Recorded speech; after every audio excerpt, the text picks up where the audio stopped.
c'est de la rencontre d'un fleuve, le Nil, et d'un astre, le Soleil, que naquit il y a 5000 ans la civilisation égyptienne. Et c'est au croisement de l'axe sud-nord du cours du Nil et de l'axe est-ouest de la course du Soleil que va s'ériger la verticale de la pyramide, le tombeau de Pharaon. Khéops, la grande pyramide, était dans l'Antiquité la première des 7 merveilles du monde. Au Moyen-Âge, on oublie qu'il s'agit d'un tombeau et on l'assimile à un grenier à blé ou à un observatoire. La pyramide de Khéops ne sera l'objet de recherches scientifiques qu'après la campagne d'Égypte de Bonaparte en 1798. Les archéologues français et allemands qui fouillent actuellement les vestiges des premiers pharaons viennent révéler les connaissances acquises sur l'architecture et la civilisation de l'Ancien Empire de 3000 ans à 2100 avant notre ère.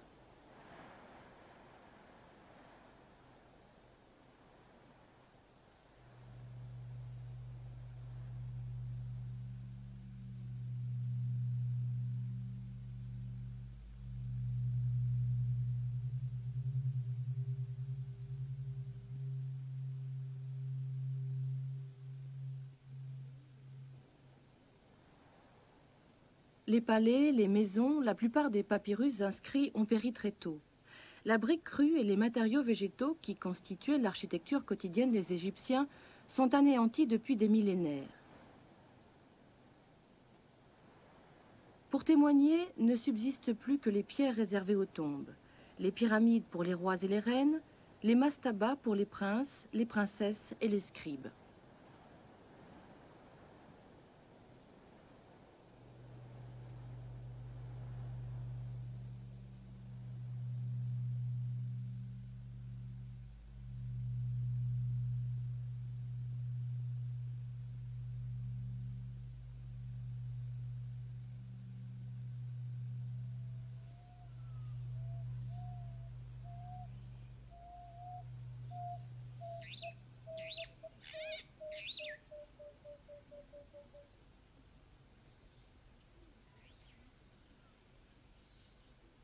Les premiers rois, venus du sud de l'Égypte, conquirent les peuples du delta.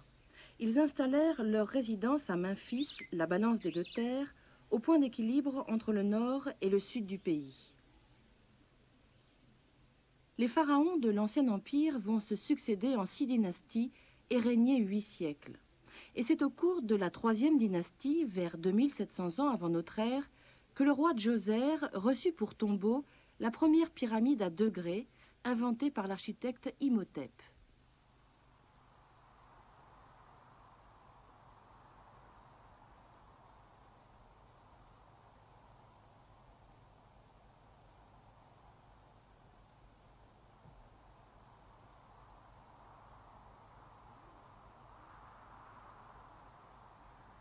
En 1926, Jean-Philippe Lauer, architecte lui aussi, découvre la silhouette de la pyramide à degrés et le domaine funéraire du roi Djoser.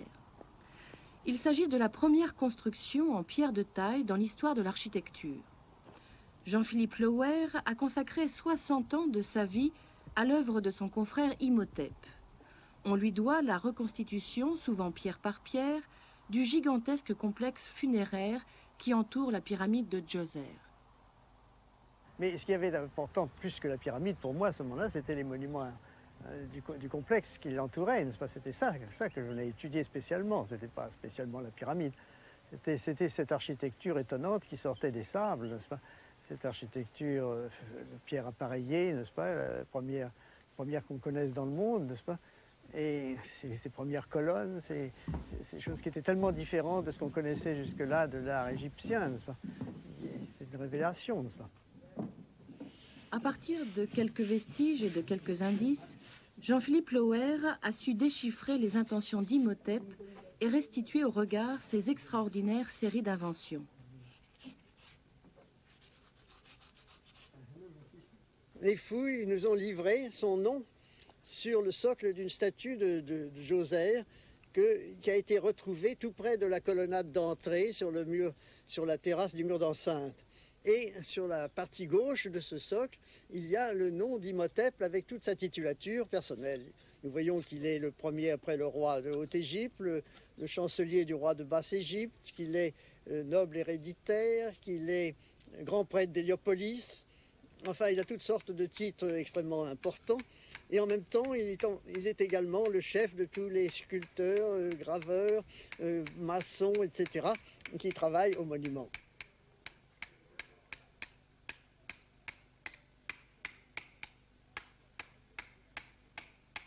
Nous sommes là devant cette première pyramide qu'il a conçue, mais qu'il n'avait pas conçue immédiatement. Elle a subi une série de transformations. Et dans un premier état, ce monument n'avait compris que ce que nous appelons un mastaba, c'est-à-dire une sorte de banquette qui est très visible à la base du monument. On voit encore la base de son revêtement et il forme une entaille dans la pyramide que nous voyons actuellement là-bas.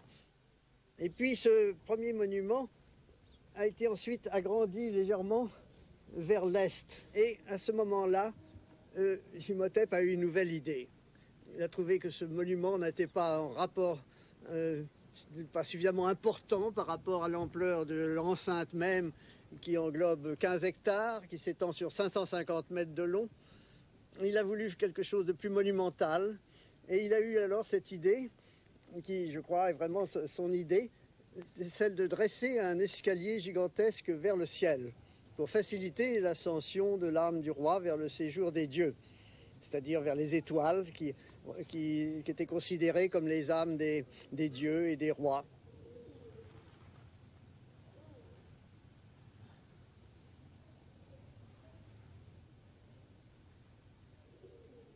Le caveau qui recueillit la momie du roi Djoser est installé au fond d'un puits creusé sous la pyramide. Les Égyptiens étaient plus riches que nous, n'est-ce pas? Nous pensons avoir une âme et un corps, mais les Égyptiens avaient en plus le cas, n'est-ce pas? Et le cas jouait un grand rôle. L'homme mourait quand son cas venait à le quitter, n'est-ce pas? Souvent on a dit que c'était le principe vital, n'est-ce pas? Alors il continue à vivre près du corps, n'est-ce pas? Et c'est justement pour ça qu'il faut préserver le corps, il ne faut pas le laisser se détruire, n'est-ce pas? C'est ce qui a été la source de la momification. Alors au début, on ne savait pas du tout, on ne savait pas bien conserver les chairs, alors on desséchait complètement le squelette, on lui laissait que la peau sur les os, et on remodelait par-dessus une sorte de poupée en étoffe qui reconstituait le corps, on remodelait tout un visage, on remodelait un nez, les oreilles, on peignait des yeux, on peignait une coiffure, une chevelure, on faisait des petites oreilles en étoffe complètement modelées, n'est-ce pas? C'était extraordinaire. Puis tout le modelé du corps, même les organes génitaux, tout, on représentait tout, n'est-ce pas? Et les doigts, les orteils, chaque doigt était remodelé comme ça, et puis les petits ongles étaient peints, etc.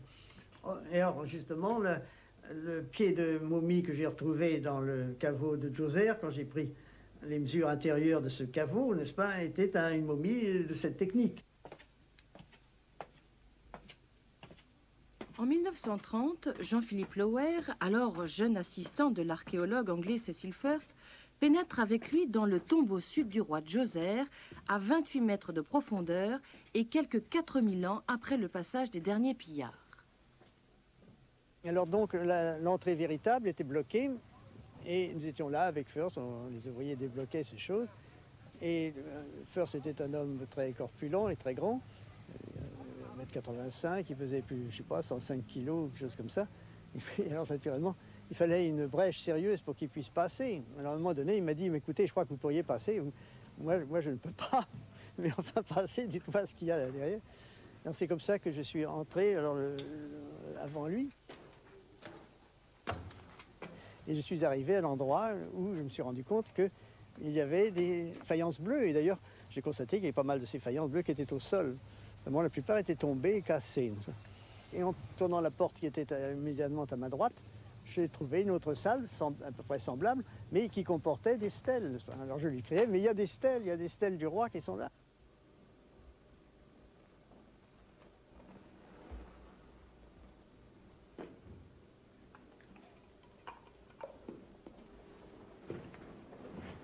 Alors à ce moment-là, naturellement, les ouvriers redoublaient, on tapait dans les murs. Enfin, finalement, au bout de quelques minutes, il m'a rejoint. Alors nous avons regardé de près ces stèles, on a vu Et puis nous avons continué l'exploration de l'appartement et nous sommes arrivés jusqu'au bout.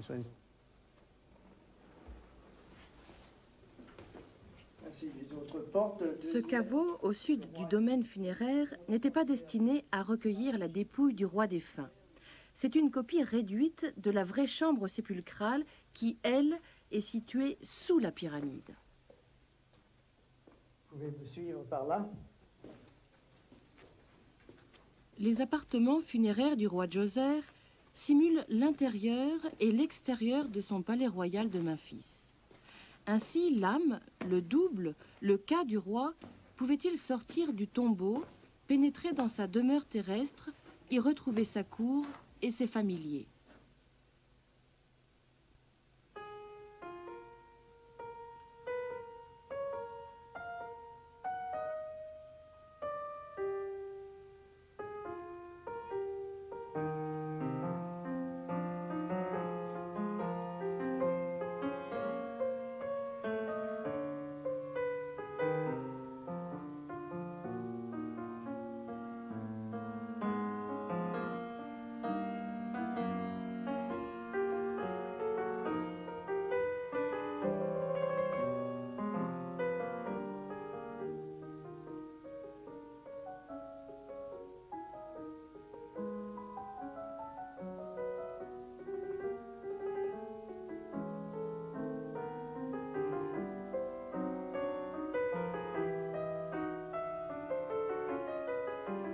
Avant l'intervention d'Imhotep, l'architecture des palais, des maisons et des tombeaux utilisait comme remplissage des briques crues façonnées à partir du limon du Nil et comme armature des troncs et des branches d'arbres.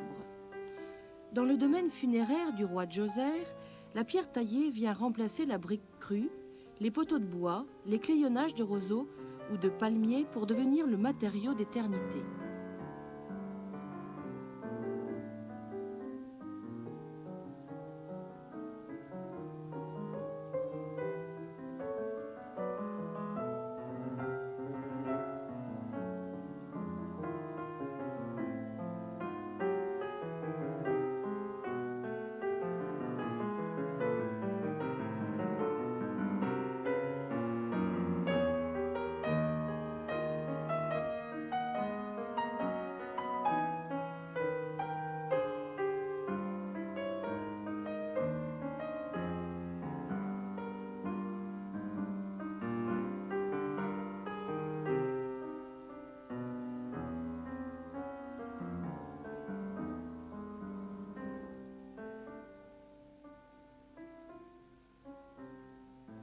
Et je crois que l'idée d'Imhotep a été de reproduire autour de ce vaste complexe monumental de la pyramide à degrés, a voulu reproduire l'aspect des murs blancs de Memphis, qu'il a pétrifié en quelque sorte, il a transposé en pierre, de façon que ce soit éternellement là, autour de la tombe de son roi Djoser.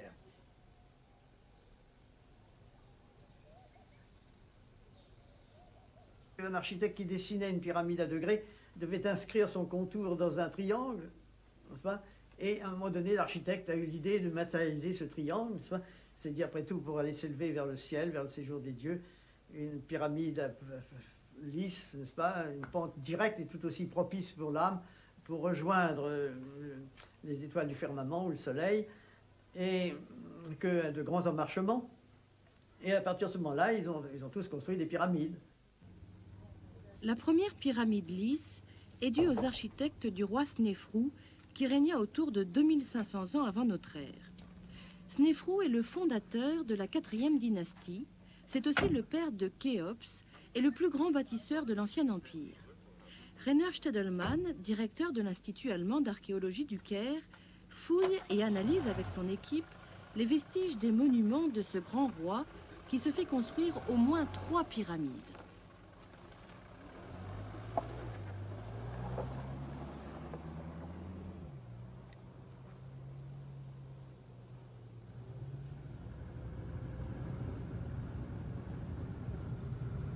Wir nähern uns nun Meidum, etwa 100 Kilometer südlich von Saqqara. Auf dieser Fahrt verlassen wir die Stufenpyramide des Djoser in Saqqara und seiner Nachfolger Vor uns liegt die Stufenpyramide des Königs Snofru. Snofru war der erste König der 4. Dynastie und gleichzeitig der größte Baumeister des Alten Reiches. Er hat hier in Medoum eine erste Stufenpyramide von etwa 85 Meter Höhe errichtet, sie erweitert zu einer zweiten, fast 92 Meter hohen Pyramide, um sie schließlich am Ende seiner Regierung in eine echte Pyramide umzuwandeln.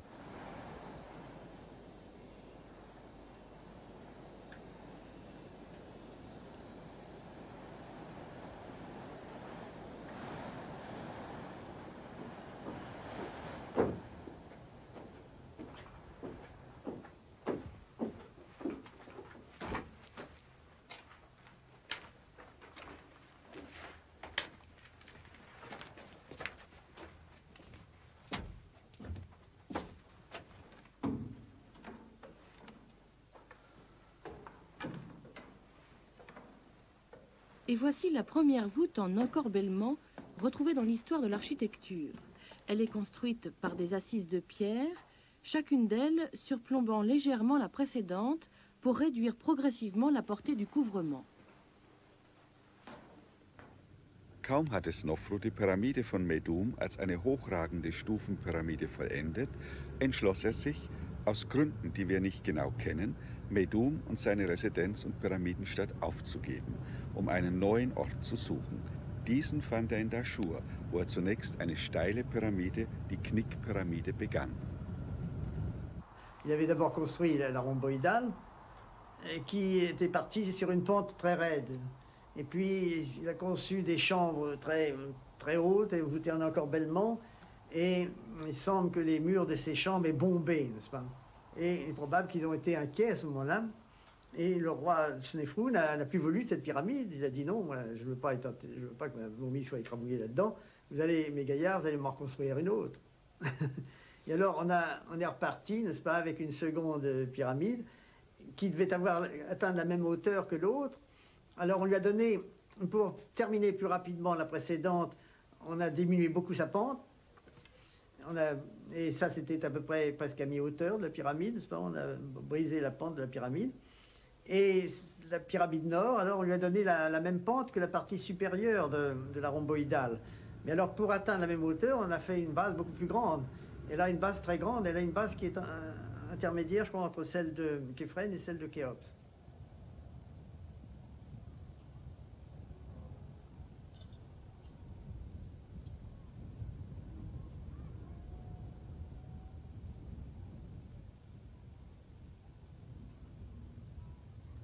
Nach dem Scheitern dieses Projekts begann er in seinem 30. Regierungsjahr mit dem Bau einer dritten Pyramide. Dafür wählte er einen flacheren Neigungswinkel von 45 Grad, der dem Bau den Eindruck vollendeter Harmonie und Ruhe gibt.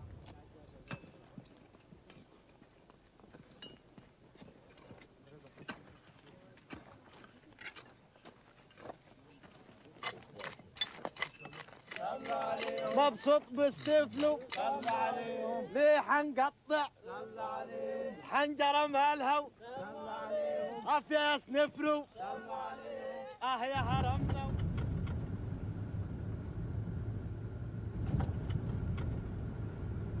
Man hat immer behauptet, dass beim Bau der Pyramiden ein Heer von Hunderttausenden von Sklaven eingesetzt war.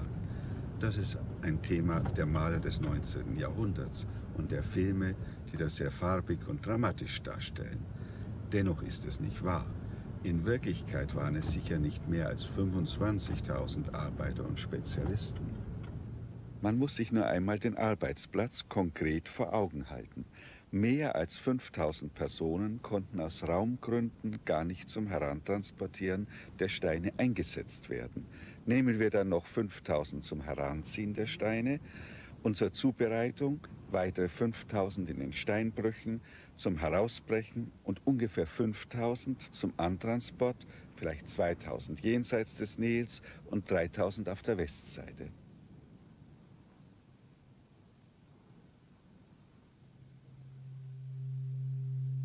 Um all diese Menschen zu ernähren, bedurfte es sicher eines kleinen Heeres von Hilfstruppen, das man auch wieder mit ca. 5000 Personen veranschlagen darf. Man muss sich nur einmal vorstellen, wie viel Brot täglich dafür gebacken werden musste, Gänse und Enten gegrillt und Rinder geschlachtet und zubereitet werden mussten. Das waren unter anderem die Leute, die in den Pyramidenstädten lebten und für die Architekten, die Meister und den Hofstaat arbeiteten. Es war also keinesfalls das ganze Land, das für den Pyramidenbau Frondienst leistete, sondern nicht mehr als 1%. Man kann dies am besten mit dem Bau unserer großen Kathedralen im Mittelalter vergleichen. Pendant l'extraction des pierres à la carrière ou pendant la construction sur le chantier, il y a eu des dates qui ont été marquées sur ces pierres-là. Et par ces dates-là, nous savons, contrairement à ce que Hérodote avait dit, il avait entendu dire puis il avait répété, et contrairement à ce que nous croyons jusqu'à maintenant, nous avons su que ce n'est pas pendant l'inondation uniquement qu'on travaillait sur le chantier des pyramides, mais toute l'année. Parce que dans ces marques-là, nous avons toutes les saisons de l'année égyptienne, les 3 saisons, et tous les mois de ces saisons avec certains jours. Ça, c'est le signe du mois, le 3e mois donc de la saison de l'inondation, Shemu en ancien égyptien, jour 4. Malheureusement, l'année est perdue, mais nous avons d'autres pierres que nous avons gardées pour ne pas les perdre, où l'année est préservée. C'est ainsi que nous savons, à côté de ces blocs qui nous livrent des dates de saison et de jours et de mois, comme vous avez vu, des dates très convoitées qui nous donnent les années de règne. C'est ainsi par ces blocs-là que nous savons que la pyramide a été fondée en l'an 30 du règne de Snofrou et qu'elle a été terminée en l'an 47-48 à peu près, donc 17 ans pour terminer cette pyramide-là.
Wir kommen nun von der ersten Grabkammer in die zweite.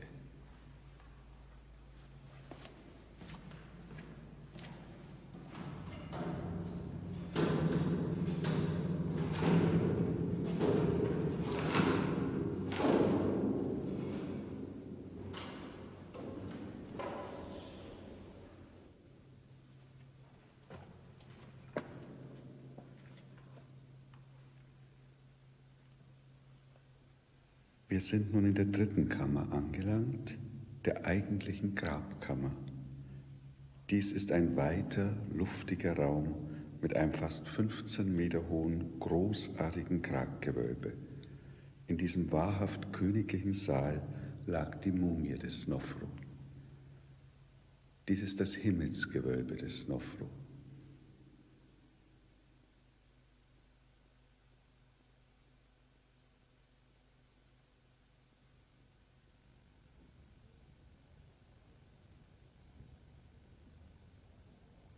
Les ouvriers qui travaillaient sur le chantier et qui venaient tous les matins arrivaient par le désert occidental dans une vallée, là, pas très loin de la pyramide, et tout près des carrières d'où ils extrayaient la pierre dure de l'intérieur, qui forme le corps de la pyramide. Tandis qu'ici, là où nous nous trouvons, c'est l'un des ateliers qui servait aux ouvriers spécialisés, aux architectes, aux maîtres d'œuvre et aux chefs sculpteurs probablement. Eux, ces gens-là, venaient de la ville des pyramides, de la vallée, ici tous les matins, pour organiser le travail.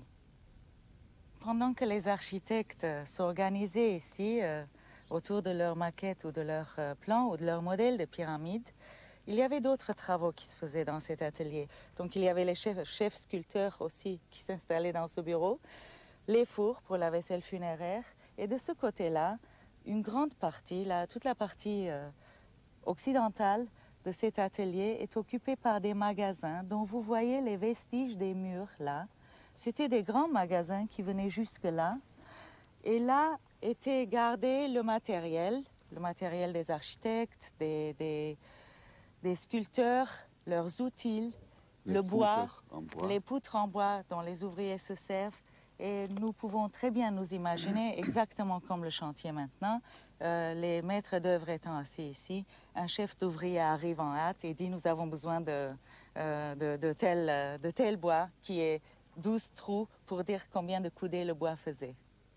Il y avait ensuite... Ils ont aussi utilisé les fours pour refaire les marteaux, les ustensiles en cuivre, parce que ça, il fallait toujours refaire, réchauffer, aiguiser à nouveau les ciseaux en cuivre et tous les instruments. Nous avons des petites instruments. traces de cuivre ici. Et à côté de ces instruments de cuivre qu'ils endurcissaient avec des moyens qui leur étaient propres, nous avons trouvé, éparpillés ici, des marteaux de pierre, des grands marteaux de pierre. Et d'après les fragments de granit que nous trouvons un peu partout sur ce terrain-là, nous supposons qu'il y a eu aussi ici peut-être le polissage, les dernières retouches sur les statues qui allaient ensuite être installées dans le temple funéraire ou autour de la pyramide.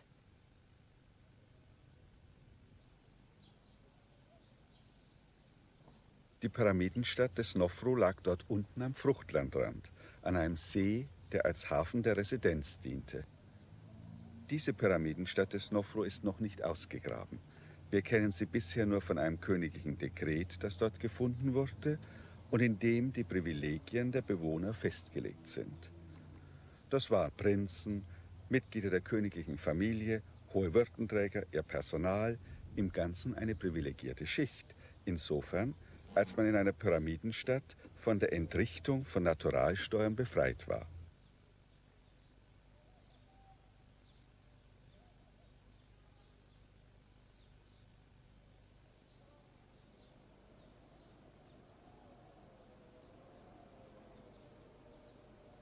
Auch die Polizeitruppe hatte kein Recht in der Stadt. Die Bewohner mussten keinen Frondienst entrichten. Dagegen hatten sie als Pflicht, die Kulthandlungen an den königlichen Totentempeln zu vollziehen, das heißt, die täglichen Opfer darzubringen, zu singen, zu beten und Dienste, das heißt auch Reinigungs- und Wachdienste abzuleisten.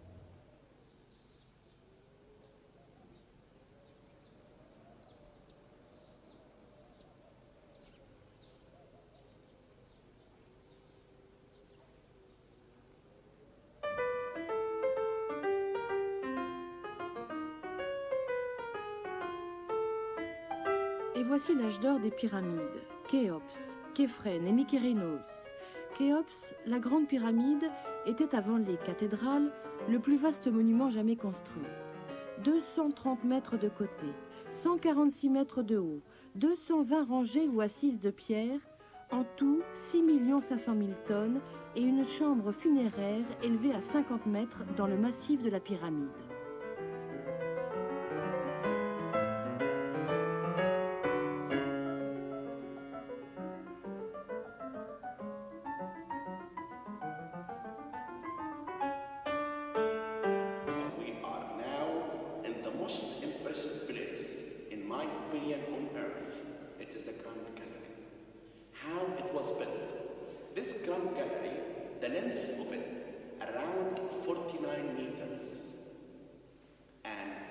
The depth of the Grand Gallery is around 11 meters. This is why when the coffin of the king goes through that Grand Gallery until it reaches to this place, which is the third burial chamber, and they sealed it forever and ever.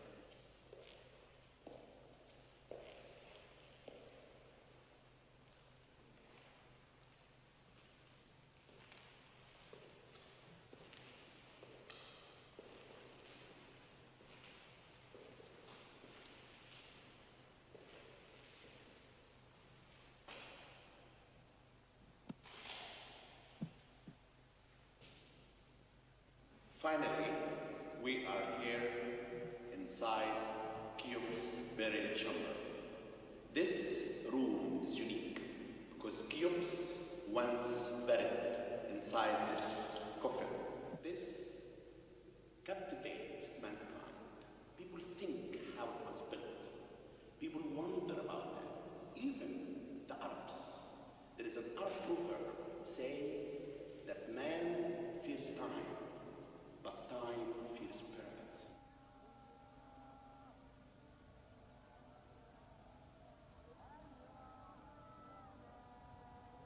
Pour sa chambre funéraire, Khéops abandonne la voûte en encorbellement au profit d'un plafond plat, plus fragile. Et pour le protéger du poids de la pyramide, les architectes construisent au-dessus 5 chambres superposées, appelées chambres de décharge. La dernière étant recouverte par de grandes dalles de calcaire disposées en chevrons. Or, les chambres de décharge en granit se fissurent pendant la construction.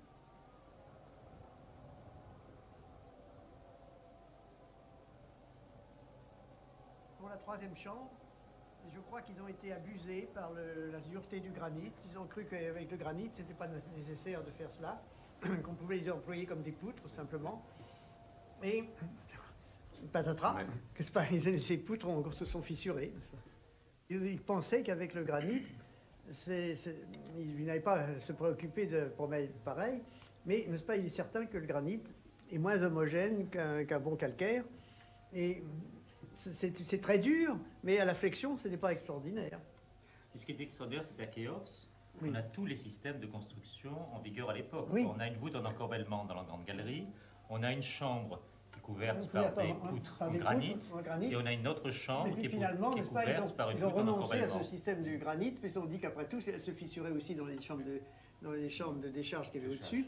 Et finalement, ils sont revenus au système qu'ils avaient inauguré à l'entrée même de la descendrie de Khéops, n'est-ce pas? Ils sont revenus au système en chevron. Mais monsieur, pourquoi pensez-vous qu'ils aient abandonné alors la première chambre qui est souterraine? Question millénaire. Comment a-t-on hissé les 2 700 000 blocs de pierre sur 220 rangées pendant la construction de Khéops et jusqu'à 146 mètres de hauteur? Les polémiques continuent depuis l'Antiquité. Monsieur, vous avez choisi entre Hérodote qui met des petites machines en bois et Diodore de Sicile qui établit des rampes pour construire les pyramides. Vous avez choisi finalement Diodore de Sicile. Vous avez votre camp là, hein? Ah oui, vous avez votre camp.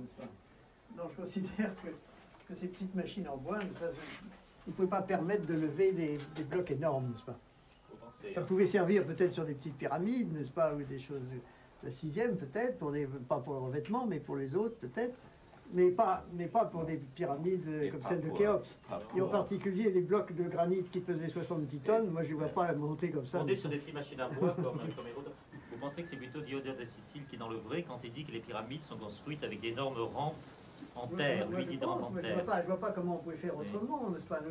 Tous les bas-reliefs qui nous représentent le transport de lourdes charges, c'est toujours sur des traîneaux et sur des choses comme ça. On ne voit pas comment ils auraient inventé autre chose pour les pyramides. La 4e dynastie, on n'a pas parlé. On n'a même pas parlé qu'on construit les pyramides. Oui. Nous avons les titres, nous avons les grands architectes, mais ils disent jamais c'est moi qui a construit, qui a travaillé pour les pyramides. Rien, pas du tout. C'était très normal. Mais enfin, il y avait cette expérience, vous savez, de chevrier qu'il avait fait à Karnak, ça je l'ai cité souvent, n'est-ce pas? Ils avaient déplacé un bloc important de 7 tonnes, je crois, quelque chose comme ça. Et ils avaient attelé, je ne sais pas, 70 bonshommes, quelque chose comme ça. Et c'était sur un terrain plat, mais ils avaient arrosé. Ils avaient mis de l'argile et du limon du Nil et ils avaient arrosé. Et puis au hisse, on a tiré, les types sont tombés des carters en l'air et le bloc est parti comme ça. Alors après ça, ils ont réduit de moitié. Ça, c'était la même chose. Et finalement, ils ont constaté qu'un homme pouvait tirer dans ces conditions 1 tonne.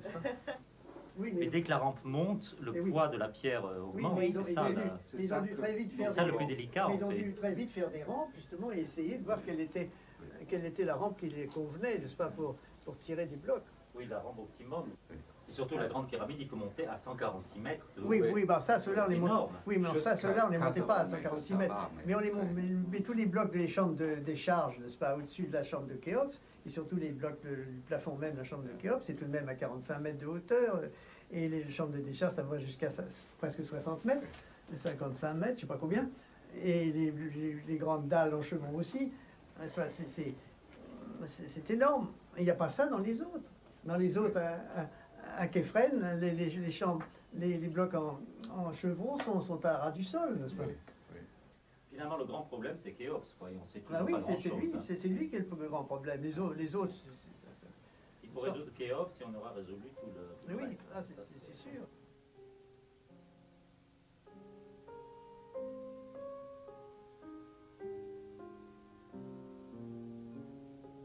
Après la mort d'un demi-frère, Djedefré, Képhren succède à Khéops. Il se fait construire une pyramide presque aussi grande que celle de son père.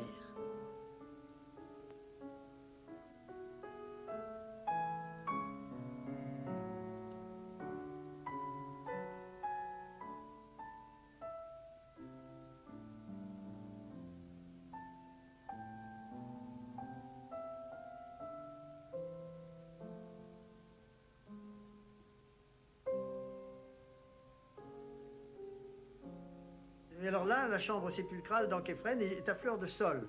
C'est-à-dire que là, il n'est plus ni profondément enfoui dans le sol, il est juste à la naissance de la pyramide, c'est-à-dire de l'édifice qui peut l'aspirer vers le séjour des dieux. N'est-ce pas? Il est là, au fond, en bonne place. Et alors là, ça simplifiait énormément les choses à ce niveau, parce que les énormes blocs de la voûte en chevron, il n'y avait qu'à les amener à fleur de sol, et c'était très facile de les placer.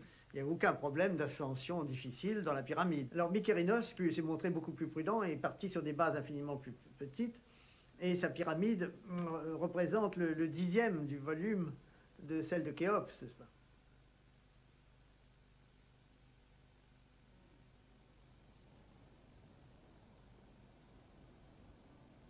Après Mykérinos, on assiste à une rupture dynastique. Une légende raconte la naissance miraculeuse des 3 premiers rois de cette nouvelle et 5e dynastie, Ouserkaf, Saouré et Néferir-Karé.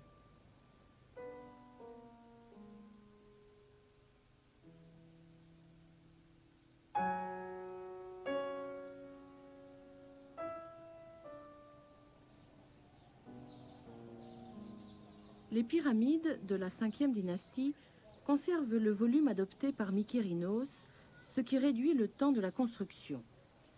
Les nouveaux rois développent en revanche de vastes et beaux temples. Il y a, comme à la dynastie précédente, un temple bas au niveau de la vallée, avec un port et un embarcadère relié au Nil par un canal. Une chaussée montante conduit à un temple haut, le temple funéraire, lieu de culte au roi défunt.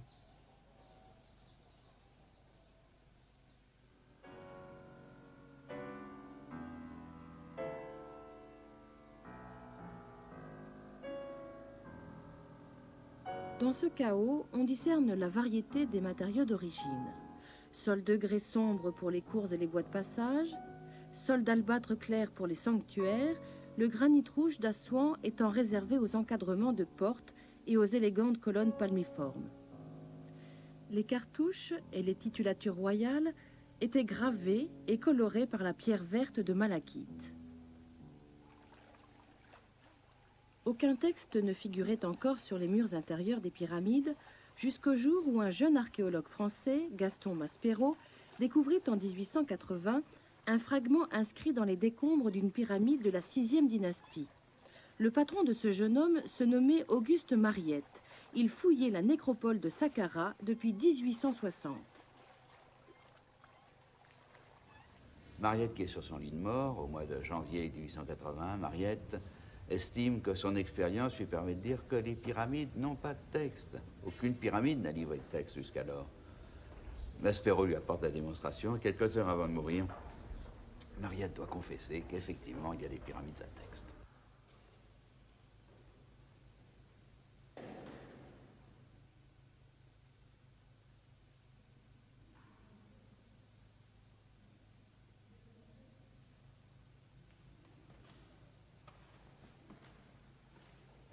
Texte, c'est un texte qui revient toujours et toujours à la même place. C'est le texte initial, c'est le texte fondamental des textes des pyramides. Il dit « Ô Pharaon, ce n'est pas mort que tu t'en es allé, c'est vivant que tu t'en es allé ». C'est-à-dire que toute cette étonnante construction que sont les pyramides se trouve explicitée par cette phrase qui se trouve gravée à l'intérieur de la chambre funéraire, à proximité même du corps du roi, et qui lui assure finalement une démarche dans l'éternité, mais une démarche vivante, puisque c'est vivant qu'il s'en est allé.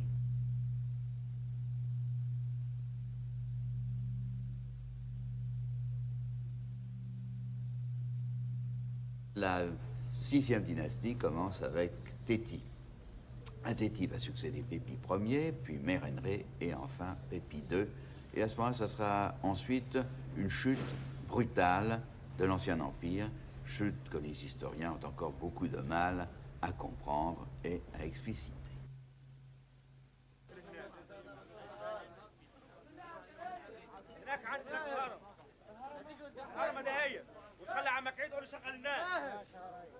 Depuis 1963, la mission archéologique française de Saqqara fouille et restaure les ruines des pyramides à texte de la 6e et dernière dynastie de l'Ancien Empire. Avec d'autres chercheurs en géophysique, Audran Labrousse découvre de 1988 à 1991 4 pyramides de reines enfouies sous 9 mètres de déblai autour de l'enceinte du roi Pépi Ier. 3 des épouses de ce pharaon viennent d'être identifiées.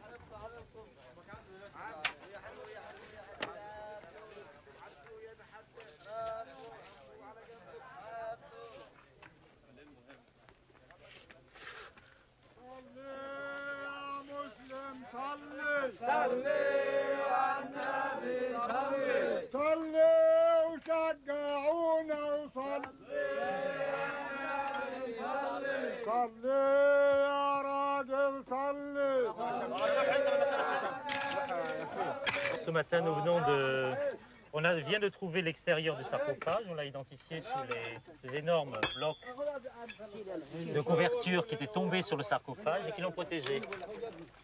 Et là, le couvercle a disparu, donc vraisemblablement le sarcophage est vide.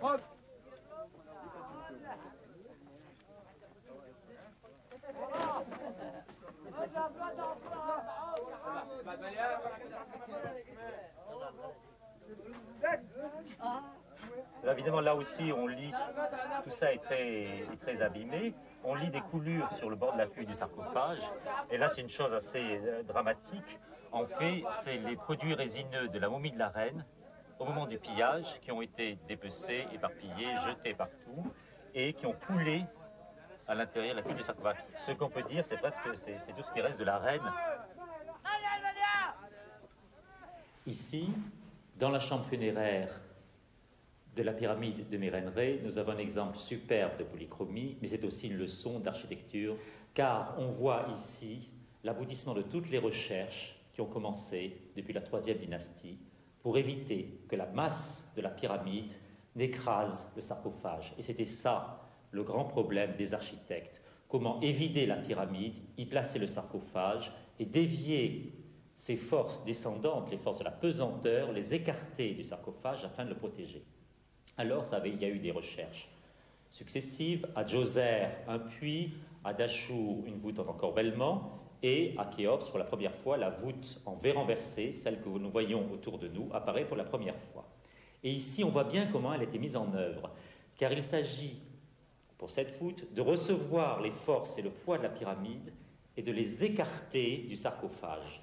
Et ainsi, on a utilisé ces énormes chevrons qui nous entourent, et on voit comment, au lieu de reposer sur les murs propres de la chambre, ils plongent derrière les murs et ils aboutissent à ces énormes massifs de maçonnerie que l'on voit et qui les reçoit sur cette encoche en V et qui peut ainsi les bloquer.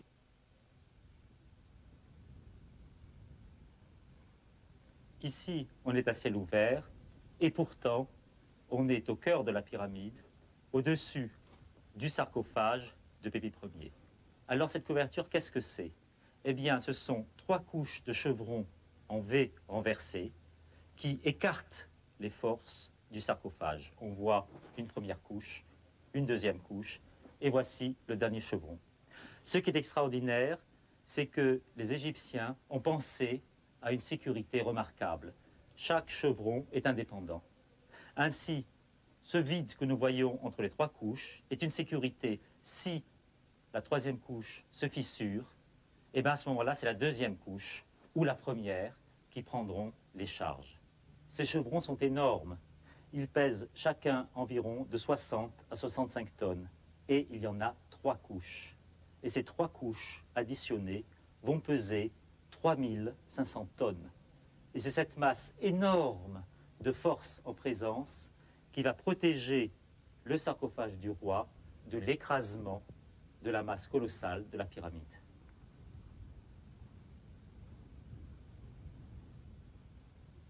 Les pyramides de la 6e dynastie ont été durement saccagées, dépouillées de presque toutes leurs pierres, effondrées par le pillage des blocs de leur structure. Mais l'état de ruine de ces chantiers archéologiques constitue paradoxalement un musée en plein air exceptionnel. Il permet en effet de voir en coupe les étapes de la construction et les intentions des bâtisseurs de pyramides. Et qu'est-ce qu'on va voir? On va voir comment une pyramide est construite à la 6e dynastie, avec son parement qui est fait d'une belle pierre calcaire dorée. On va voir comment ce parement, eh bien, il est soutenu et repris par derrière, par des pierres qu'on appelle les backing stones. Et on voit comment tout ça s'appuie sur un massif qui est fait, lui, de toutes petites pierres qui sont liées simplement avec un mortier de boue. Alors, comment la pyramide était-elle construite? Eh bien, elle n'était pas construite par étapes, comme on pourrait le croire, mais par plans horizontaux. On construisait en même temps le parement, les backing stones, le massif. Et elle montait ainsi, horizontale par horizontale, assise par assise. Et très souvent, ce qu'on voit de ces pyramides quand le parement a été détruit, eh bien, c'est ce qu'on voit derrière nous, à la pyramide de Pépie Ier. On ne voit plus que les backing stones. Et c'est elle qui suggère la forme de la pyramide, alors que le parement, lui, a complètement disparu. Ici, eh bien, nous pénétrons dans l'appartement funéraire en ruine d'une des reines de Pépie Ier. Et qu'est-ce qu'on va retrouver? Eh bien, on va retrouver l'éternité des axes de la composition. Ces axes qui étaient dans la pyramide du roi, eh bien, nous les retrouvons ici dans la pyramide de la reine. L'axe nord-sud est bien évidemment l'axe du Nil. L'axe est-ouest sera toujours celui de la course de soleil. Alors, qu'est-ce qu'on va trouver derrière moi? Eh bien, on va trouver l'entrée de la pyramide avec encore un des gros bouchons en place. Et en arrivant au croisement des 2 axes, sous la pointe de la pyramide, eh bien, nous allons découvrir l'axe ouest, à ma droite. C'est l'axe des morts, c'est l'axe du soleil couchant, et c'est là où est placé le sarcophage. En face, de l'autre côté, à ma gauche, nous allons retrouver l'axe du soleil levant, c'est l'axe est, c'est l'axe des vivants. Et c'est là que va encore être situé un petit magasin où on entreposera pour la reine, pour sa survie dans l'éternité, où on placera tout un joli mobilier funéraire, où on trouvera les objets qui seront nécessaires dans l'au-delà pour sa vie quotidienne. L'avantage de cet état de ruine, c'est que la pyramide au-dessus de nous a disparu. On se retrouve dans une cuve à ciel ouvert, et cette cuve était exactement la cuve funéraire où on mettait le tombeau de la reine. On assiste ainsi ici à la naissance de la construction de la pyramide par cette première fosse.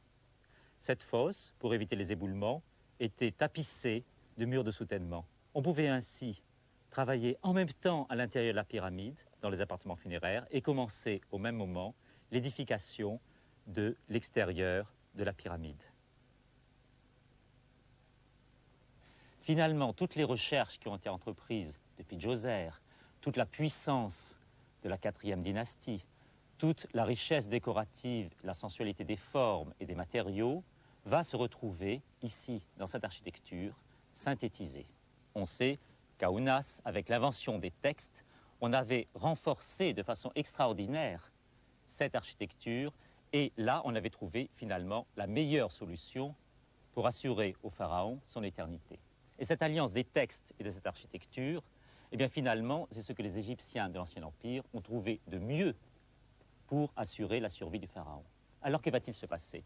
Eh bien, on ne change pas une formule qui gagne. Et cette formule d'une pyramide, de textes funéraires et d'un gigantesque complexe, eh bien finalement, elle va devenir répétitive. Et c'est là, peut-être, où on peut deviner un épuisement des formes, un épuisement des recherches, et où on voit la 6e dynastie condamnée à se répéter, n'ayant plus de créativité, n'ayant plus d'idées nouvelles, puisque elle triomphe, puisque ces idées triomphent. C'est paradoxalement de cette réussite même que va venir, en quelque sorte, la décadence. Ce pays est diminué, car ceux qui le dirigent sont nombreux. Il est dépouillé, mais ses impôts sont élevés. Le grain est peu abondant, mais le boisseau est grand, et on le mesure lorsqu'il déborde. Ré se séparera des hommes. Il ne brillera qu'une heure, et on ne saura pas quand midi surviendra. On ne pourra plus distinguer l'ombre. Je te décris le pays à la manière d'un malade. Celui dont le bras était faible sera un homme puissant. On saluera celui qui autrefois saluait. On vivra dans la nécropole. C'est l'homme misérable qui mangera les pains d'offrande. Héliopolis, lieu de naissance des dieux, n'existera plus. Alors, un roi viendra du sud.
Au début, les pyramides étaient muettes et vers la fin de l'Empire, vers 2300 avant notre ère, apparurent des textes gravés sur les parois des appartements funéraires royaux.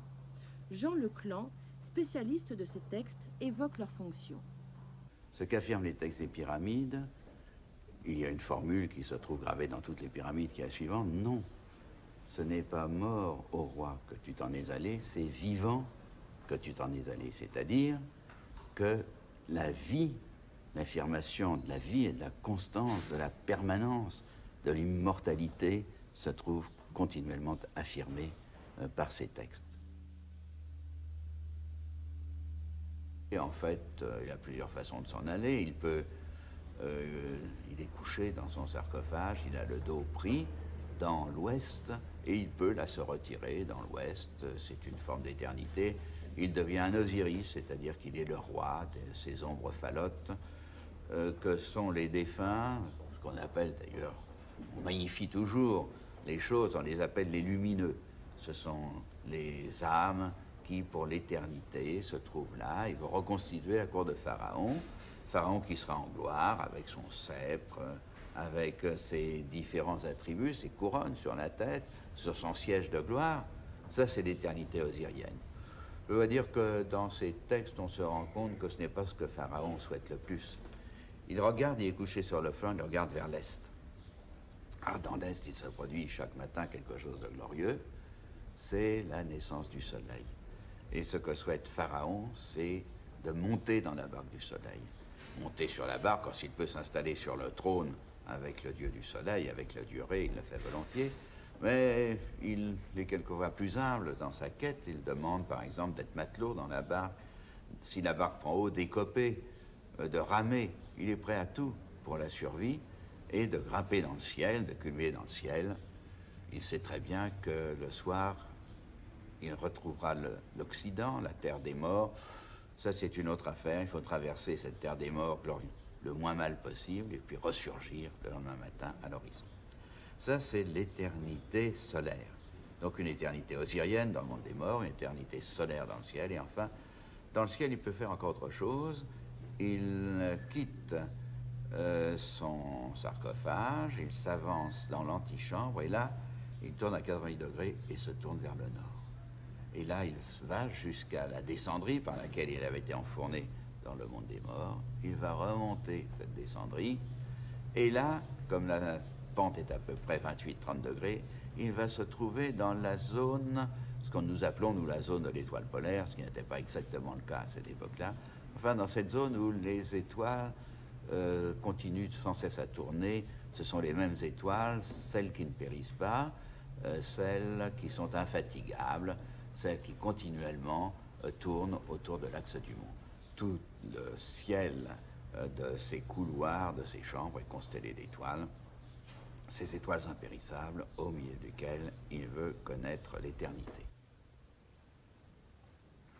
Ce qui est étonnant, c'est cette écriture de ce texte des pyramides qui constitue la plus ancienne composition funéraire de l'humanité.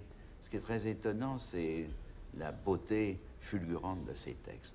Ce sont des textes brefs, des sentences souvent énigmatiques, qui, d'une manière extrêmement lyrique, décrivent, ou plus exactement souhaitent, un destin glorieux du pharaon dans l'autre monde. Dans tout ça, il n'y a rien du tout de biographique, il n'y a rien du tout d'anecdotique. Ce qu'il faut, c'est que Pharaon vive éternellement, c'est-à-dire, dans notre perspective à nous, qu'il renaisse. Les textes des pyramides, c'est un recueil de formules de diverses origines, de natures différentes. On peut avoir des petites prières, des petits hymnes. On peut avoir des conseils tout à fait pratiques du style fais attention quand tu passes à tel endroit, mais c'est toujours destiné à aider le pharaon à passer dans l'au-delà. On peut également avoir des souhaits, comme par exemple ici. On a une formule toute simple. Pépipou nenmoutek, ce pépi, tu ne meurs pas. Et puis on ferme les guillemets en quelque sorte avec ce qu'on appelle le signe du château. On ouvre à nouveau les guillemets ici avec le djenmedou. Et voilà un nouveau souhait. Que s'ouvrent pour toi les portes du ciel, que s'ouvrent pour toi les portes, et on voit bien les deux vantaux, du Kébéou, c'est-à-dire le paradis, avec l'idée de fraîcheur évoquée par cette cruche ou par un filet d'eau. On peut deviner que quelque chose va se produire, que quelque chose change et que les gens sont un peu troublés. D'abord dans le fait qu'on ait besoin d'écrire ces textes dans les pyramides, puisque jusque-là, ils devaient figurer sur des papyrus, on devait les réciter au moment des funérailles probablement, mais on n'avait jamais eu besoin de les transcrire sur les murs de la tombe même. Ensuite, on peut constater par exemple que certains signes disparaissent, sont systématiquement supprimés des gravures. D'abord, le principal, c'est l'animal sétien, l'animal du dieu Seth, qui sert normalement à écrire son nom, qu'on va entièrement refuser de faire figurer dans certaines pyramides. Le dieu Seth, ça représente le dieu du trouble, le dieu du désordre, le dieu de ce qui n'est pas normal, la normalité. Donc, le fait de le supprimer, c'est déjà reconnaître que quelque chose ne va pas ou qu'on est inquiet. Ensuite, on constate aussi que dans certaines pyramides, certains animaux qui sont nécessaires à l'écriture, qui sont nécessaires au système, on va les représenter, on va les graver, et puis ils vont être paralysés par du plâtre qu'on va fixer sur leur arrière-train. Là aussi, ça signifie, ça traduit une certaine inquiétude probablement.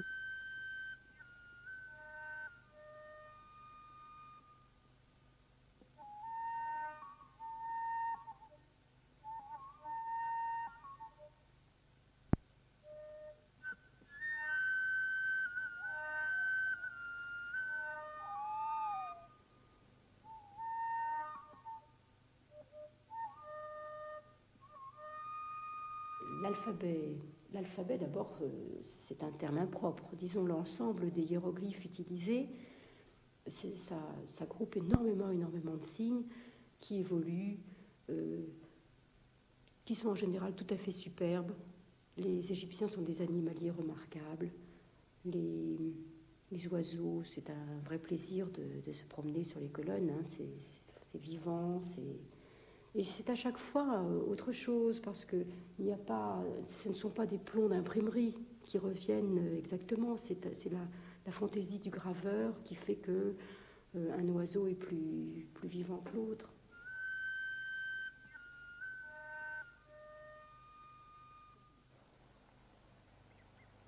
Tous ces textes ont été peints en vert. Peint en vert, à première vue, bon, c'est une couleur parmi d'autres, mais en réalité, ce n'est pas une couleur parmi d'autres, car pour un égyptologue, s'il commence à réfléchir, cette couleur, elle s'appelle ouadj. Ouadj, c'est aussi le nom du papyrus. C'est-à-dire que Pharaon, par cette couleur verte, va acquérir une verdeur éternelle. Et d'ailleurs, il y a de nombreux passages dans lesquels il affirme sa puissance sexuelle, dans lesquels il affirme sa volonté de vivre, son besoin de boire, de manger, d'être complètement vivant.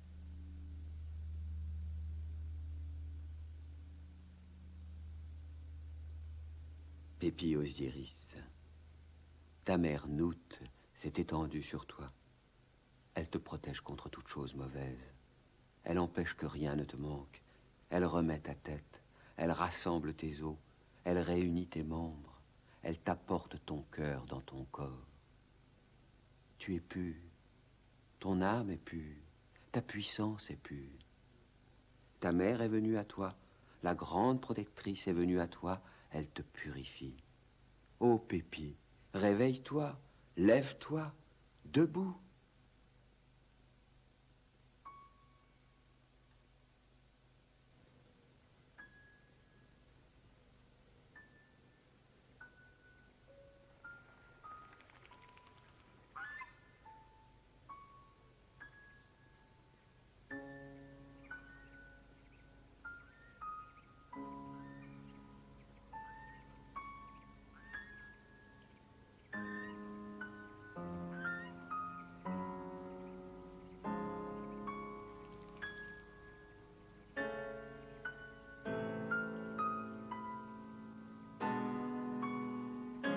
Si vous voulez, la naissance du monde, c'est naturellement pour les Égyptiens un problème majeur. C'est de savoir comment cet univers s'est constitué. Généralement, on part d'un œuf. Un œuf ou d'une végétation qui est apparue sur une butte primordiale. Qu'est-ce que ça veut dire, la butte primordiale? Vous avez le fleuve lui-même, et ce fleuve qui moutonne, au milieu de ce fleuve, soudain, bien, on voit quelque chose qui se passe. Moi, j'ai été très frappé, regardant le Nil, de voir des oiseaux qui marchaient sur le Nil. Étonnant, des oiseaux qui marchent sur le Nil, et puis petit à petit, on s'aperçoit au bout de 2 ou 3 jours qu'en réalité, c'était une butte qui s'était constituée, du limon qui s'était déposé, et sur ce limon, naturellement, c'est la vie qui est née, et à partir de là, il y a eu un œuf, et les Égyptiens parlent souvent le grand cacteur. Le grand cacteur, c'est un oiseau primordial, mais qu'est-ce qui est le premier? Est-ce que c'est l'œuf? Est-ce que c'est l'oiseau? Le problème, naturellement, n'est pas plus tranché par les Égyptiens anciens qu'il n'est tranché par nous-mêmes. Cette pensée très très éloignée de la nôtre, si vous voulez, beaucoup plus proche d'une pensée africaine, par exemple, que de notre pensée moderne dont les fondements, naturellement, sont les fondements même de la pensée grecque. C'est-à-dire, pour nous, cartésiens, enfants d'Aristote, A et A, B et B, etc., pas pour les Égyptiens, il peut y avoir une plénitude de dieux qui ne sont jamais que des formes d'apparition. Les Égyptiens n'ont jamais cru que tel dieu était le dieu seul. C'est le principe divin qui se spécifie selon l'endroit, selon la fonction. Selon l'endroit, à Thèbes c'est Amon, ailleurs ça sera Ré, ailleurs ça sera Ptah. Selon les fonctions aussi, si je veux un dieu qui est plus le dieu de la création elle-même, je prends le dieu Ptah. Si je veux le dieu de la sagesse, par exemple, je prends le dieu Thoth, etc. Tout ça, ce ne sont jamais que des façons de m'exprimer. Si je prends le dieu Thoth, mais il peut s'exprimer par un oiseau, c'est l'ibis à ce moment-là. Mais il peut s'exprimer aussi par un babouin. Tout le monde sait que Thoth, ce n'est ni un ibis ni un babouin, mais c'est une façon d'exprimer la divinité. Par conséquent, si vous voyez ces longues chaînes de correspondance qui lient le monde tout entier, c'est tout ce réseau-là qui constitue l'univers pour les anciens Égyptiens. Naturellement, au milieu de tout cela, le monde des dieux est un monde privilégié. Ce monde des dieux qui n'est pas du tout statique. Par exemple, nous allons parler disons, Osiris. Osiris est mis à mort par son frère, le dieu Seth.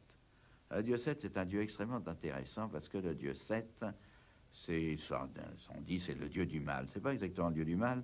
Le dieu Seth, c'est un dieu qui prend en charge tout ce qui, dans la création, n'est pas vraiment bien ordonné. Si vous voyez, c'est tout ce qui n'est pas la norme. C'est le dieu de la normale. Mais ce dieu, il est nécessaire parce que peut-être que le monde serait totalement statique s'il n'y avait uniquement que la normalité.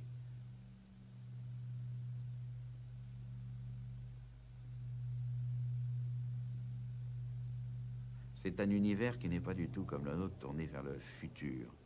Parce que les Égyptiens ont eu le sentiment, dans cette mutation étonnante du troisième millénaire, des années 3100 environ, ils ont eu tellement de sentiments de ces mutations que c'est à ce moment-là, auparavant, qu'était sur Terre le monde des dieux. Par conséquent, ce qu'il faut, c'est rétablir la perfection des premiers débuts. Non pas se tourner vers un futur qui serait meilleur, mais revenir au premier commencement. Alors ça, naturellement, si on cherche les fondements de cela, c'est sans doute que c'est une citation de la pierre. Dans la pierre, dès le début, vous pouvez faire une très belle construction. Ils l'ont montré avec Djoser, avec Imhotep, et ce grand univers funéraire de 16 hectares comme première création. On ne peut pas faire mieux. Tandis qu'au contraire, les civilisations du premier millénaire, les civilisations du métal, et dans le métal, vous avez un point de fusion nouveau, vous avez une procédure nouvelle, et ce sont des civilisations du futur. Par conséquent, voilà une civilisation tournée vers ses premières réalisations et non pas tournée vers le futur. Alors, les projections de tout cela dans le monde social, c'est facile. Vous avez une grande pyramide sociale, Pharaon au sommet, en dessous les princes, et ensuite chacun aussi à sa propre place. Pour les anciens Égyptiens, les choses sont ainsi. Il y a les fellahs, il y a la classe des scribes dans lesquels se recrutent tous les dignitaires, les fonctionnaires, etc. Puis au-dessus, le magicien par excellence, celui qui a le contact direct avec les dieux, dont la substance elle-même est tellement sacrée que c'était un sacrilège. Je ne sais plus quel grand dignitaire ayant touché Pharaon, il faut immédiatement désacraliser le personnage, il faut immédiatement bien trancher ce qui est Pharaon et ce qu'est le reste de l'humanité.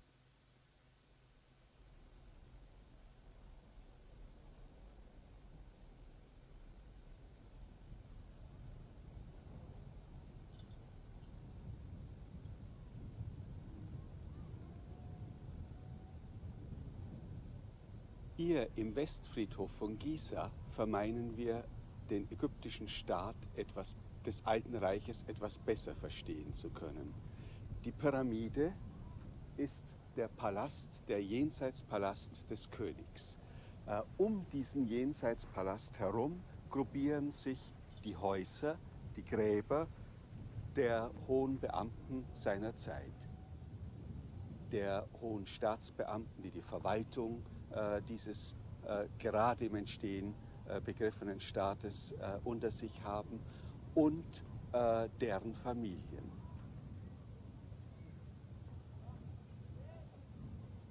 In dieser Gesellschaft spielt auch die Frau eine ganz bedeutende Rolle. Die Prinzessinnen, Töchter des Cheops, haben ebenso große Gräber wie die Prinzen, die mit ihnen begraben sind. Offensichtlich spielen sie auch eine Rolle bei der Weitergabe des Königtums. Wir wissen nicht, wie ein König gewählt wurde. Wir haben immer wieder einen neuen König. Er war sicher ein Prinz, aber es muss nicht der älteste Prinz gewesen sein.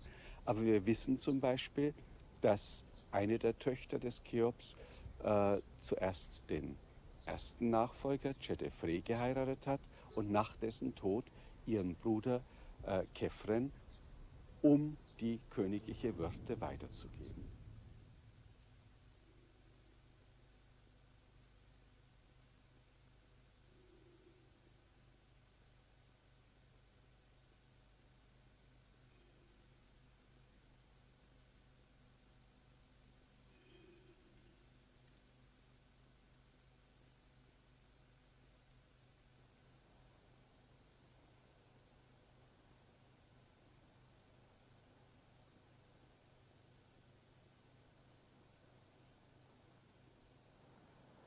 Schon zu Beginn der Geschichte, in der ersten Dynastie, haben wir um die Königsgräber herum Reihen von Nebenbegräbnissen und wir wissen heute recht wohl, dass zumindest in der ersten Dynastie noch eine ganze Reihe von Untergebenen getötet wurde beim Begräbnis des Königs. Sie wurden um den König herum bestattet, damit dieser im Jenseits seinen Hofstaat hatte.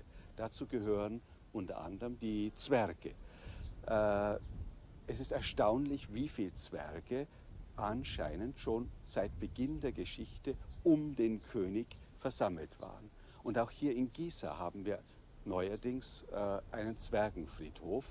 Das zeigt die bedeutende Rolle, die diese Zwerge hatten. Vermutlich waren sie als ungefährlich angesehen. Sie konnten in die Nähe des Königs kommen, ohne ihn zu gefährden. Sie konnten seine Kleider sowohl bringen, ihn sortieren, über seine Kleider wachen. Vielleicht waren sie auch beschäftigt bei der Herstellung von sehr, sehr feinen Elfenbeinschmuck und anderen Schmuckstücken.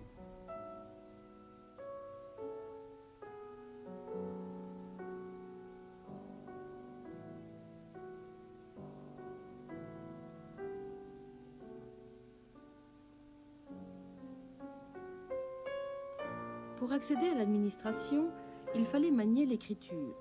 Un papyrus de l'Ancien Empire, les conseils d'un père à son fils, a été souvent recopié et diffusé dans toutes les écoles de scribes pendant 2 millénaires. Être scribe est la plus grande des professions. Il n'y en a point de semblable dans le pays. Même s'il est encore enfant, déjà on le salue. On l'envoie pour transmettre des messages.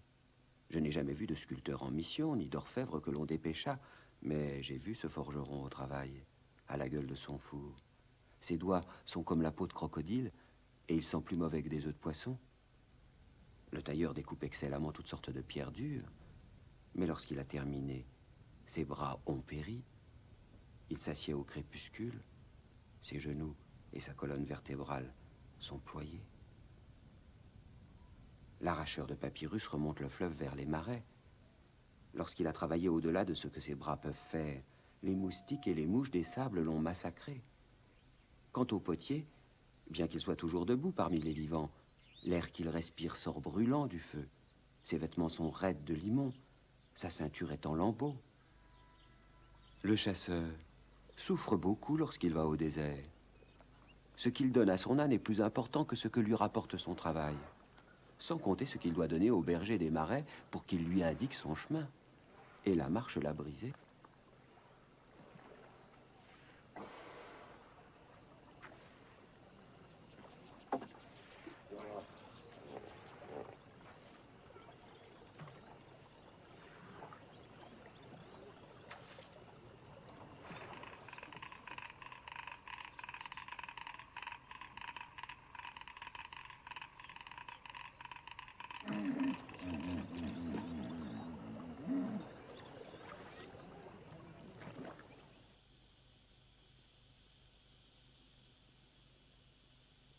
Le courrier partant pour les pays étrangers lègue ses biens à ses enfants par crainte des lions et des Asiatiques. Et que sa maison soit de toile ou de briques, il ne revient pas le cœur paisible.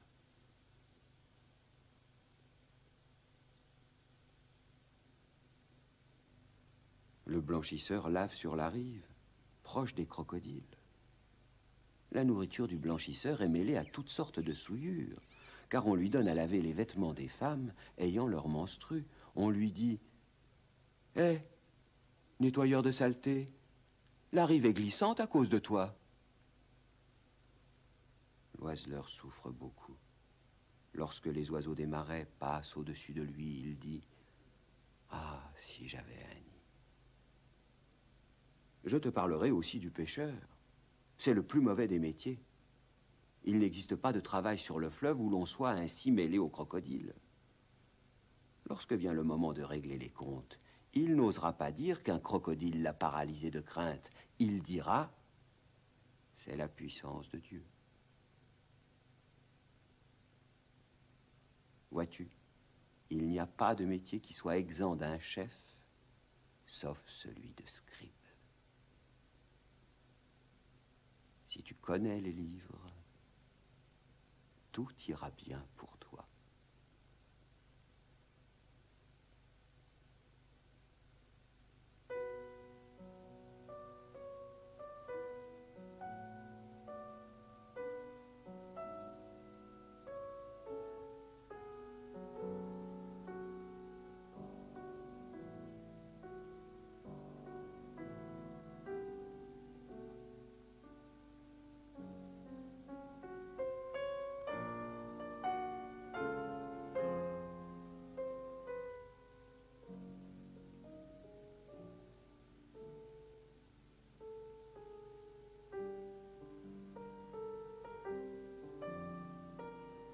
Dans le corps des scribes, les prêtres jouaient un rôle important. Ils étaient désignés par le roi, qui leur accordait de nombreux privilèges. Leur mission était essentielle. Ils avaient en charge l'administration de tous les temples royaux. C'était là que le roi recevait l'hommage des vivants. Les offrandes et les prières étaient consignées sur des papyrus. Les temples funéraires de l'Ancien Empire nous étaient connus et nous savions qu'on y célébrait le culte du roi mort. Mais nous ne savions pas comment ces temples fonctionnaient, ce qu'ils avaient comme matériel, ce que faisaient les gens qui y étaient employés, ni leur économie. Par une chance assez extraordinaire, des papyrus qui sont les archives d'un de ces temples nous ont été conservés. Alors vous avez ici un tableau de service. Ce tableau de service est réglé en carreaux et dans la partie supérieure sont inscrites les tâches du personnel. Vous avez ces tâches qui sont écrites ici, les titres des employés qui doivent accomplir ces tâches sont inscrits ici, et dans les cases qui correspondent au jour du mois, vous avez les noms des employés qui doivent faire ces tâches. Alors, celui qui doit passer la nuit dans la maison qui se trouve à la porte des magasins au nord du chemin du prêtre funéraire lorsqu'il fait le tour de la pyramide. La tâche est quotidienne et un seul homme en est chargé. Ceux qui doivent apporter l'offrande divine depuis le temple solaire Seth-Ibré, le lieu de prédilection de Ré, depuis la résidence et le palais. Ceux qui doivent apporter la viande et les légumes depuis le temple solaire Seth-Ibré, ceux qui doivent s'isoler en dehors des heures de service dans le temple tout entier. Et enfin, ceux qui doivent accomplir les rites pour les statues royales le jour de la fête. Alors, pour cette tâche qui est par exemple de s'isoler dans le temple entier en dehors des heures de service, la tâche est répartie entre deux catégories de personnes, des prêtres d'une part et des employés du temple d'autre part qu'on appelle rentiché. Et ici, vous avez inscrit dans les cases des jours du mois les noms des personnes qui sont de service dans les deux cas Et comme vous pouvez le voir, ce ne sont jamais les mêmes noms, ce sont les mêmes noms pendant quelques jours, puis on travaille par alternance avec un collègue. Alors, au dos de ce tableau de service, qui est détaillé, on voit un brouillon d'un tableau de service qui est fait le dernier jour d'un mois pour le mois suivant. Alors, les tâches sont réparties d'une manière assez globale. Ceux qui doivent passer la nuit sur le toit du temple, du côté sud, du côté nord, et ces personnes doivent rester sur le toit du temple pour surveiller le passage des étoiles et connaître ainsi les heures de la nuit.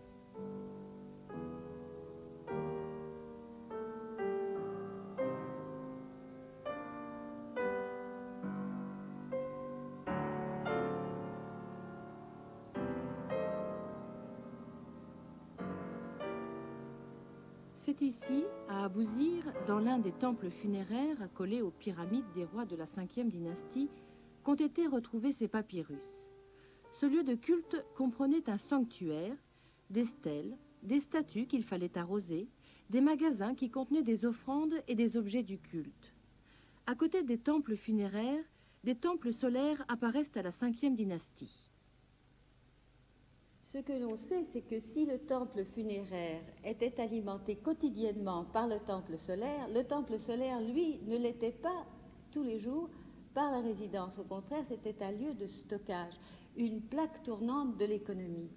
Et c'est pourquoi il faut imaginer qu'à côté des cours et des chapelles, il y avait aussi de grands magasins dans lesquels on engrangeait les grains, dans lesquels on mettait de côté des jarres avec des victuailles et aussi des étables pour y entretenir les bœufs qui servaient ensuite au sacrifice, car tous les jours on apportait la viande au temple funéraire et aussi une partie du bœuf allait aux autels solaires du roi.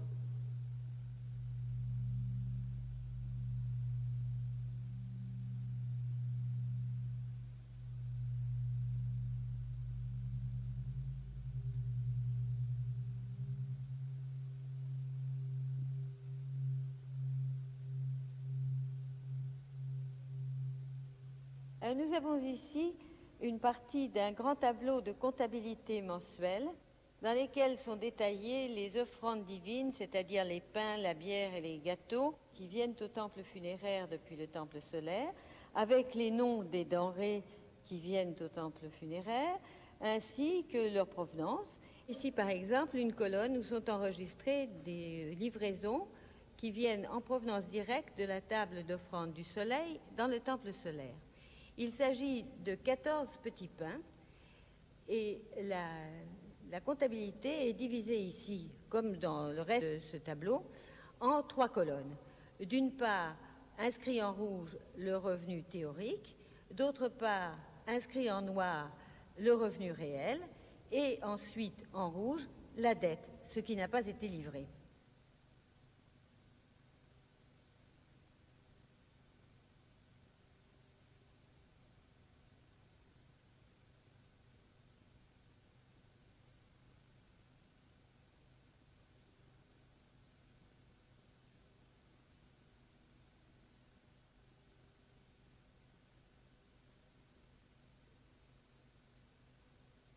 Un temple redistribuait les nourritures, le roi mort ne les mangeait pas. Par conséquent, tous les employés du temple étaient nourris par ces biens, les prêtres eux-mêmes et leurs familles, naturellement, de sorte que chaque temple funéraire et même chaque temple divin servait de centre de redistribution de biens alimentaires, et comme il n'y avait pas de monnaie, c'était des unités économiques. Et c'est pourquoi il était si important pour le roi régnant d'entretenir tous les cultes de ses prédécesseurs. Et là, on voit que le temple de Néferkaré a été actif pendant 200 ans. Et pendant 200 ans, on a régulièrement amené des vivres dans ce temple, on les a ensuite redistribués aux employés qui ainsi pouvaient vivre de cela. Cette longévité des cultes est aussi une source de bien pour tout le monde et en même temps, on voit que la pyramide de Khéops fait des livraisons à Néfertari, la pyramide de Mykérinos fait des livraisons aussi, la pyramide de Snéfrou à Meidoum fait des envois qui sont finalement destinés au culte de Néfertari, et naturellement ce genre de choses se passait sous une très grande échelle, de sorte qu'on a une espèce de lien entre la vie des vivants et la vie des morts, entre la nécropole et la vallée, et une image extrêmement vivante de toute cette économie extraordinaire, de sorte que même dans les années très difficiles, même les années où il y avait de mauvaises récoltes, parce que la crue n'avait pas été suffisante, la résidence pouvait faire la répartition des biens et, en somme, assurer un minimal de culte pour chacun. Cette économie extrêmement savante qui ne lésait personne, puisque finalement les temples font figure de centre de redistribution des biens alimentaires et de tous les biens, même des étoffes et de toutes choses. Cette économie aurait pu durer absolument éternellement. Et pourtant, on s'est aperçu que l'Ancien Empire, un beau jour, s'est effondré comme un château de cartes, et rien n'en est resté.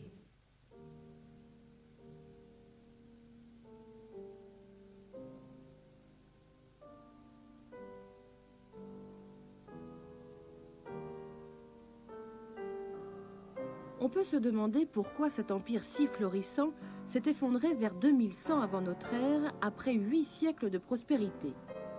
Mit der 6. Dynastie verbindet sich in unseren Vorstellungen immer die Idee des Verfalls des Staates.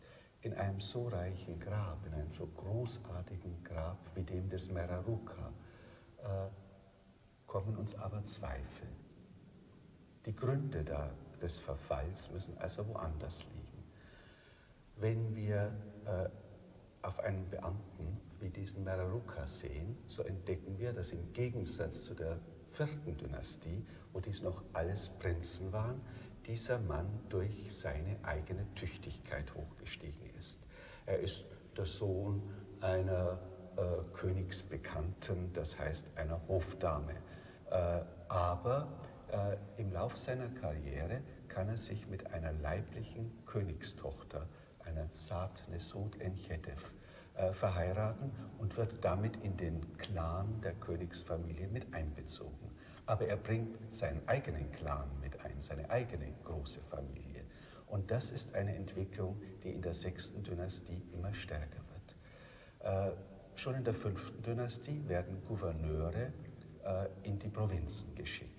Diese Gouverneure träumen davon, dass sie wieder zurückkehren in die Residenz, wo sich etwas tut. Im Lauf der 6. Dynastie schon beginnen sie aber dort ihre eigenen Residenzen aufzubauen. Sie entdecken plötzlich, dass sich in diesen reichen Ländereien gut leben lässt. Hatten sie anfangs eine Villa, dann bauen sie diese Villa etwas größer und am Schluss wird es ein kleiner Palast. Es gibt Rivalitäten zwischen dem einen Gau und dem anderen Gau. Man möchte noch reicher sein, die Gräber werden noch größer und in den Gräbern maßt man sich dann schon etwas königliche Eigenheiten an.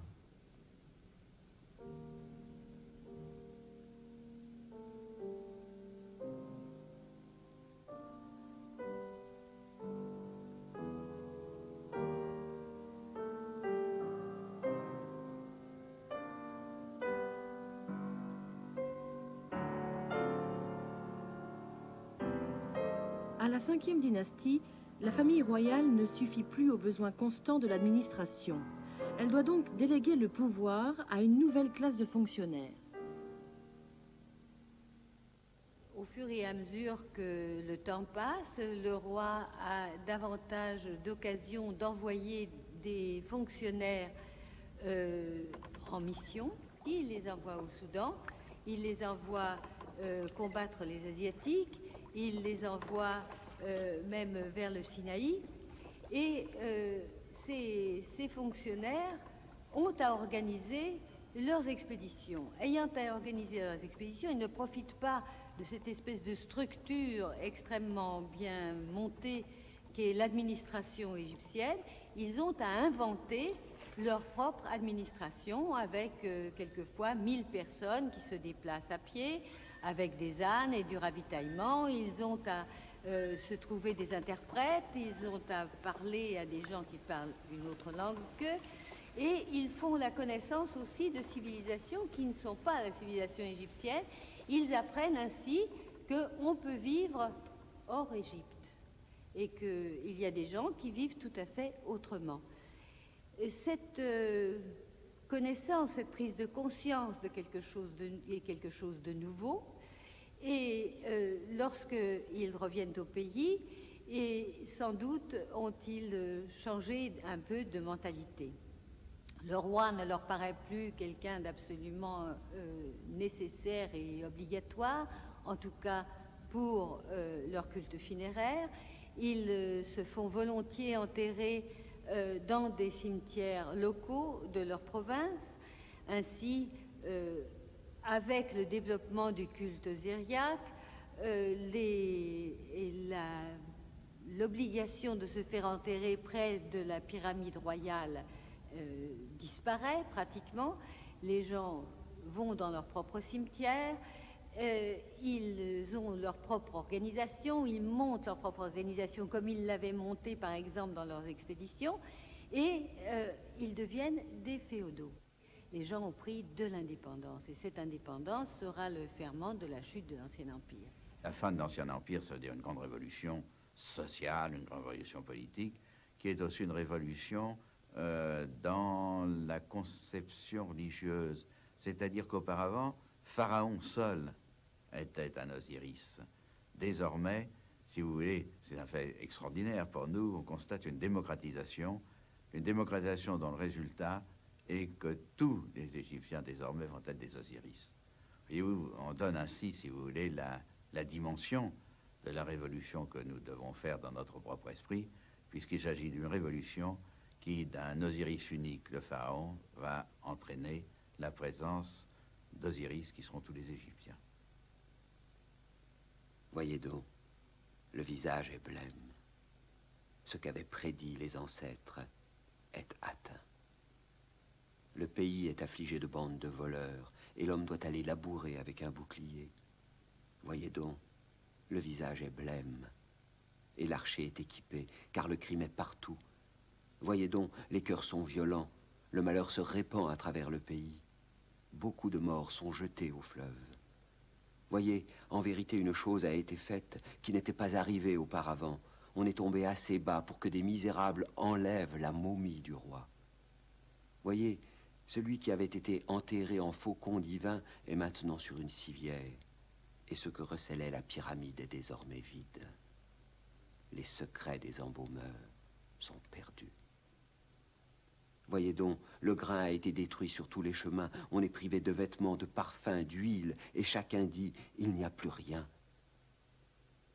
Le magasin est vide, son gardien est étendu sur le sol, parmi les herbes.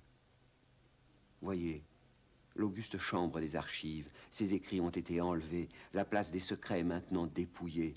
Les formules magiques sont divulguées et circulent. Aussi leur contenu est désormais inefficace, car le peuple même les a en mémoire. Les secrets des rois de la haute et de la basse Égypte ont été divulgués. Voyez donc, les bureaux administratifs sont ouverts, les scribes sont tués, leurs écrits enlevés. Le grain de l'Égypte dont on vit maintenant, c'est « je viens et je prends ». Celui qui ne pouvait faire pour lui un cercueil possède maintenant une tombe. Le bétail erre sans que personne s'en soucie. Chaque homme en rapporte pour lui et le marque au fer rouge à son nom.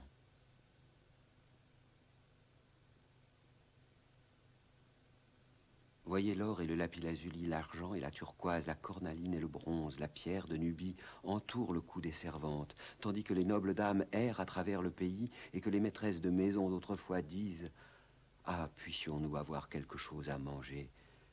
Voyez ces nobles dames, leur corps souffre des guenilles qu'elles portent, et leurs corps sont affligés quand on les salue. Celle qui mirait son visage dans l'eau possède maintenant un miroir de cuivre. Les coffrets d'ébène sont brisés.